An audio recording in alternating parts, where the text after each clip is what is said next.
After Covid பார்த்தீங்கன்னா teachers கிட்ட இருந்து நிறைய கம்ப்ளைண்ட் வர ஆரம்பிச்சது. இப்போ ஏன் நம்ம குழந்தைகளுக்கு யோகா ப்ரோக்ராம் கொண்டு வரக்கூடாது அப்படிங்கிறத பற்றி நாங்கள் டிஸ்கஸ் பண்ணோம்.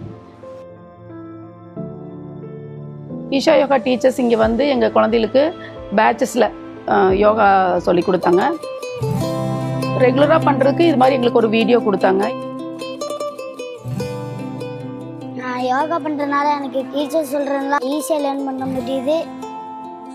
உங்களோட ஸ்பேன் ஆஃப் அட்டென்ஷன் வந்து ரொம்பவே இன்க்ரீஸ் ஆயிருக்கு. பேரண்ட்ஸுமே வந்து சொல்ல ஆரம்பித்தாங்க, நீங்கள் யோகா இன்ட்ரடியூஸ் பண்ணதுக்கப்புறம் எங்கள் குழந்தைகளோட படிப்பில் அது சேஞ்சஸ் தெரியுது, அவன் ரொம்ப நேரம் உட்காந்து படிக்க ஆரம்பிக்கிறான். யோகா பண்ணுறதுனால அவனே வந்து அவனை பார்த்துக்கிற இதில் வந்துட்டான். இப்போ நல்லா இருக்கு அப்படிங்க மேம், ஃப்ரெஷ்ஷாக இருக்கு, அப்படி ஒன்றும் பிரச்சனை இல்லைங்க.